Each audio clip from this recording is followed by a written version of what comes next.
শুভ সকাল। চলো সকাল সকাল একটু ভ্রমণ করিয়ে দিই তোমাদেরকে আমার ছাদে।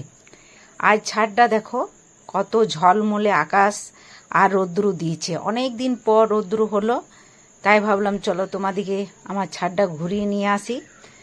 আর এই যে ক্যারটগুলো দেখছো সেইগুলো তোমার অনেক আমি বীজ লাগিয়েছিলাম, ধনে, পালং, পুদিনা, মূলো। টানা বৃষ্টির ফলে একটাও হলো না, সব গলে গেছে একদম। তাই মনে একটু দুঃখ, আবার লাগাতে হবে, একটু জলটা কমলেই আবার লাগাবো বীজগুলো। এই ছাদ বাগানে একটা জিনিস তোমাদেরকে না শেয়ার করলেই নয়। এই যে গাছগুলো আছে দেখো, আমি একটু গাছগুলোতে উপরে পাটা দিয়ে নিচটা দেখো ফাঁকা করে রেখেছি, যাতে নিচে কোনো জল না জমে থাকে আর ছাদটা যাতে ড্যাম না হয়ে যায়। তবুও দেখো এই যে আমার পেয়ারা গাছটা দেখতে পাচ্ছ, এই পেয়ারা গাছটা দেখিয়ে গেছি তোমাদেরকে আগে। এই দেখো এই ডালগুলো সব কেটে দেওয়া হলো যাতে এই ছাদটা ড্যাম না হয়ে যায়। তবুও আমার নিচের দিকে যে ছাদটা আছে দেখছি না, প্লাস্টারগুলো এখন সব আমার রং করা হয়েছে, সেই রঙগুলো ফুলে ফুলে উঠেছে। তাই এই পেয়ারা গাছটাকে কেটে দেওয়া হলো। এই ডালটা দেখো, এই ডালটা কাটলাম, এইখানে ডাল আছে, এই ডালটাও কাটা হলো। সব ডালগুলো কেটে এই পোর্শনটা গোটায় ফাঁকা করে দেওয়া হলো। কিন্তু খুবই দুঃখ লাগছিল, আমার এই গাছের পেয়ারাগুলো খুবই মিষ্টি হয়। এখন বর্ষাকাল, তাই দেখো পেয়ারাগুলো এখন কেমন কেমন কালার হয়ে যাচ্ছে আর কালো ধরনের হয়ে যাচ্ছে। তাই বর্ষাকালে এই পেয়ারাটা অত ভালো লাগে না খেতে, কিন্তু গ্রীষ্মকালে যখন হয় পেয়ারাগুলো খুব সুন্দর হয়। দেখতেই পাচ্ছ সাইজ, পেয়ারার কত সাইজটা কত বড়, কিন্তু এই যে কালো কালো, কাউকে দেওয়াও যাবে না, যাকে দেবো সেও গালি দিবে। এই দেখো ছাদটা, যে এই জায়গাটা দেখতে পাচ্ছ আমার এই গাছগুলো আছে, এই গাছগুলো এইদিকেই ডাউনটা আছে। তাই ওই নালিতে যাবার জন্য দেখো ছাদটাতে কিছুটা ময়লা জমে আছে এইখানটায়। এই দেখো এই ময়লাগুলো কিন্তু ছাদ থেকে সরিয়ে নিতে হবে, না হলে ছাদ ড্যাম্প হয়ে যাবার চান্স থাকবে। তাই মাঝে মাঝে অবশ্যই ছাদ পরিষ্কার করবেন। আর এই ছাদের ময়লাগুলো আমি কোথাও ফেলে দেবো না, এই যে গাছটা আছে এই গাছটার নিচে সার হিসাবে দিয়ে দেবো। কারণ আমার পেয়ারা গাছের লতা পাতা, তারপর যে গাছে আমি জল দিই সেই জলগুলো জমে যেয়ে এগুলো হয়েছে। এই সারটা খুব উপযোগী।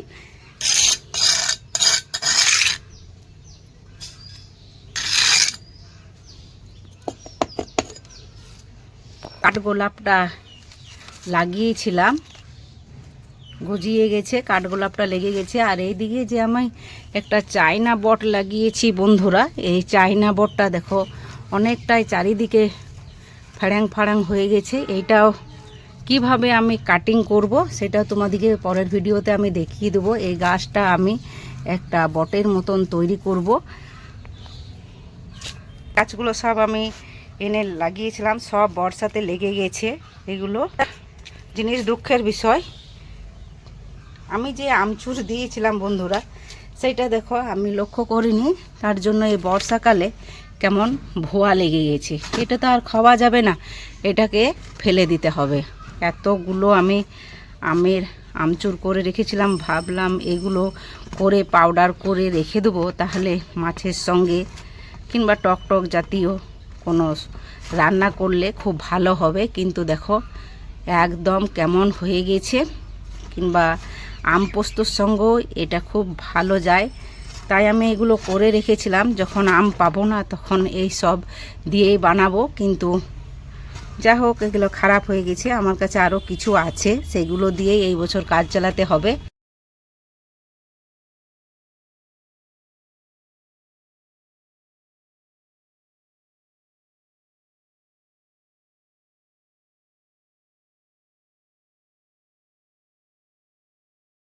এই দেখো এই গাছটাও এনে লাগিয়েছি, এটাও লেগে গেছে, সব গাছগুলো লেগে গেছে। এই দেখুন তুত গাছটা ছেলে নিয়ে এসেছিল, লাগিয়েছি, লেগে গেছে ডাল থেকে কাটিং করে। এইদিকে আরেকটা আছে তুত গাছ, দেখুন এই ডালটা কত পাতলা, তার সত্ত্বেও কি সুন্দর লেগে গেছে। দেখতেই পাচ্ছ, আর ঝলমলে আকাশ, তাই আমি কাপড়গুলো সব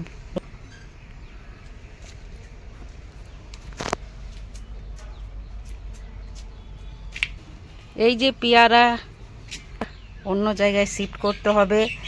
আর এই যে পেঁপে গাছটা দেখছো বন্ধুরা, একটা বস্তার মধ্যে লাগানো আছে, কতটা বড় হয়ে গেছে। এই পেঁপে গাছটাকেও আমাকে নিচে যেয়ে লাগাতে হবে। আমার যে পেঁপে গাছগুলো দেখেছো, ফলন দেখেছো খুবই সুন্দর, তাই এগুলোকে উপরে না রেখে এবারে নিচে শিফট করতে হবে। কিন্তু যেহেতু আমার মুরগির একটা ফার্ম আছে, তাই নিচে রাখলে অনেক সময় মুরগিতে নষ্ট করে দেয় গাছগুলো। তাই এই মুরগিদের এই যে পেঁপে পাতা দেখছো, এই পেঁপে পাতাগুলো ওদের খুব ফেভারেট, তাই ওরা যতটা নাগাল পায় পাতাগুলোকে একদম ছিঁড়ে ছিঁড়ে খেয়ে নেয়। তাই ভাবলাম একটু বড় হয়ে যাক, তারপরে নিচে নামাবো। কিন্তু এখন আমি লোক পাচ্ছি না, তাই ছেলেরাও টাইম দিতে পারছে না যে কখন এগুলো নামিয়ে অন্য জায়গায় শিফট করি। এই দেখো আমার অপরাজিতাটাও অনেক বড় হয়ে গেছে। এটাকেও একটা কাটিং করে গোল করে করতে হবে, সেটার ভিডিও আমি বানাবো পরে। এখন একটু আমার কোমরের অসুবিধা আছে, তাই আমি বসে কিছু কাজ করতে পারছি না। আরেকটা জিনিস না দেখালেই নয় বন্ধুরা, সেটা তো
এই দেখো আমার মুরগি, দেশি মুরগি, এর চারাগুলো বাচ্চাগুলো হয়েছে।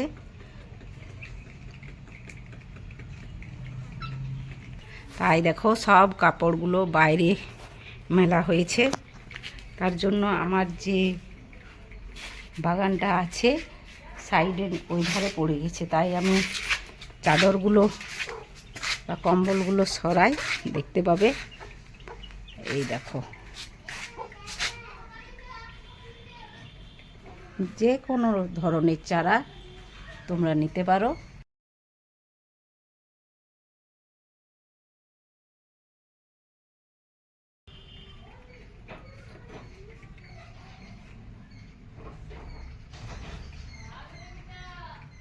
এই দেখো এটা কাটিং করছি, যদি তোমরা নিতে চাও তাহলে অবশ্যই আমার সঙ্গে কন্ট্যাক্ট করবে।